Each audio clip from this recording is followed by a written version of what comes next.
बिस्मिल्लाहिर्रहमानिर्रहीम। Toxic metabolism. अब हमने क्या पढ़ा कि जब एक ड्रग की मेटाबॉलिज्म हो जाती थी तो वो एक इनएक्टिव प्रोडक्ट को कन्वर्ट होता था जो कि फिर बॉडी से एक्सक्रीट होता था।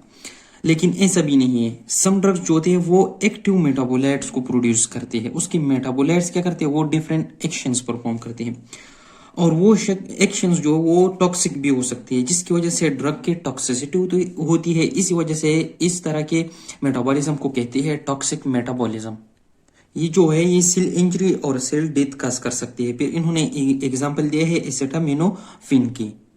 जब इसको नॉर्मल डोज में लिया जाता है, सही है, तो ये क्या होता है, ये पेज टू मेटाबॉलिज्म से क्या हो जाता है, पास होता है। तो इसी दौरान ये क्या, या तो ये ग्लूकोरोनाइड के साथ कंजुगेट कर देती है, इसी तरह एसिटामिनोफेन ग्लूकोरोनाइड कॉम्प्लेक्स बना देते हैं, सही है, जो कि ये भी क्या है, हार्मलेस है। या तो ये सल्फेट के साथ क्या कर देते हैं, कंजुगेट कर देते हैं, जो कि एसिटामिनोफेन सल्फेट कॉम्प्लेक्स बना देते हैं। और ये दोनों क्या है, कोई हार्मफुल प्रोडक्ट्स नहीं है, हार्मलेस है। लेकिन जब इसको ओवरडोज लिया जाता है, बहुत ज्यादा लिया जाता है, तो ये पेज टू कंजुगेशन से पास होने के बजाय पेज वन रिएक्शन में चला जाता है, सही है। तो पेज वन में ये क्या करते हैं, ये रिएक्टिव इंटरमीडिएट्स बनाते थे, जिस तरह के है इन एसिटाइल पी बेंजोक्विनिन इमीन। फिर भी इसकी कंजुगेशन जो होती है, सही है, ऐसी कंजुगेशन होती है अगर हमारे साथ जो ग्लूटाथायोन हो वो बॉडी में एडिक्वेट अमाउंट में हो, इनफ अमाउंट में हो, तो इसके साथ कंजुगेशन हो जाती है और ये क्या बनाते हैं, एसिटामिनोफेन मार्केप्टोरेट्स बना देते हैं। ये भी हार्मलेस है, सही है। लेकिन अगर इसकी कंसंट्रेशन बॉडी में कम है, फिर क्या होता है, ये जो हेपेटिक सेल में प्रोटीन्स होती है उसके साथ जो सल्फेड्राइल ग्रुप होते हैं ना, इसके साथ ये कंबाइन कर दिया जाता है और ये कॉम्प्लेक्स बना रहता है एसिटामिनोफेन और प्रोटीन्स का। और ये क्या कर देता है, ये हेपेटिक सेल के डेथ काज करते हैं। अगर इसी दौरान हम सल्फेट्राइल के और डोज दे दे, सही है एक्सटर्नली, फिर ये क्या होगा, ये उसके साथ कंबाइन हो जाएगा इंस्टेड ऑफ प्रोटीन्स के सल्फेट्राइल ग्रुप के साथ। तो इस तरह इस जगह पर ये क्या है, लाइफ सेविंग है, मतलब थेराप्यूटिक इफेक्ट काज करेगा।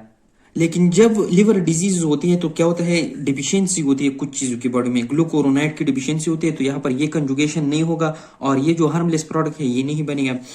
दूसरा, सल्फेट की क्या होती है, कमी आती है, डिप्लेशन आती है, ये वाला प्रोसेस भी नहीं होगा, ये हार्मलेस प्रोडक्ट भी नहीं बनेगा। और फिर क्या होता था, इस वाले पेज में जो ग्लूटाथायोन था इसकी डिफिशियंसी आ जाती है, तो ये वाला रिएक्शन भी नहीं होगा। तो सारा का सारा पेज जाते हैं कहाँ पर, इस जगह पर। तो यहाँ पर क्या होगा, सेल डेथ होगा। तो इसी कंडीशन में जब लिवर डिजीज हो, इन चीजों की क्या हो, डिफिशियंसी हो, फिर अगर हम नॉर्मल डोज भी ले लेंगे तो क्या बनेगा, एसिटामिनोफेन प्रोटीन कॉम्प्लेक्स बनेगा जो कि हेपेटिक सेल की डेथ काज करेगा। इसके अलावा कुछ एंजाइम इंड्यूसर्स होते हैं, सही है। ये एंजाइम इंड्यूसर क्या करते हैं, ये साइटोक्रोम P450 एंजाइम्स जो होती है, ये वाली फैमिली की एंजाइम, इसकी सिंथेसिस इंक्रीज कर देते हैं, सही है।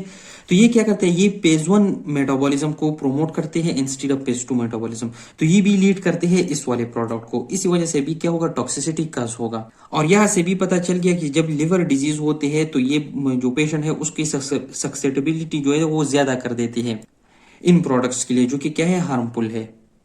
अब बुक में ये वाला फिगर इन्होंने बताया है, एसिटामिनोफेन नॉर्मली क्या करता है, पेज टू से पास होता है, सल्फेट के साथ कंबाइन होता है या ग्लूकोरोनाइड के साथ, सही है, और ये हार्मलेस प्रोडक्ट बना देते हैं।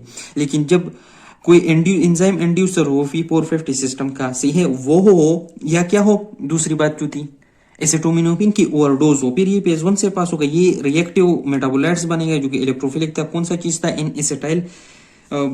एसिटाइल पी बेंजोक्विनोनिमीन से है, ये वाला प्रोडक्ट बनेगा। फिर ये वाला प्रोडक्ट क्या करेगा, अगर ये ग्लूटाथायोन हमारे पास हो, जिस तरह जेएसएच ग्लूटाथायोन को रिप्रेजेंट करते, तो इसके साथ कॉम्प्लेक्स बनेगा और ये कन्वर्ट हो जाएगा एसी मार्केप्टोरेट्स को, और ये भी हार्मलेस है, सही है। लेकिन जब लिवर डिजीज हो तो इसकी भी डिफिशियंसी होती है, फिर क्या होगा, ये कंबाइन होगा हेपेटिक सेल के जो प्रोटीन्स होते हैं उन पर जो सल्फेड्राइल ग्रुप्स अटैच होते हैं उसके साथ कंबाइन हो जाएगा, तो प्रोटीन के साथ कॉम्प्लेक्स बनेगा और ये क्या करेगा, हेपेटिक सेल की डेथ काज करेगा।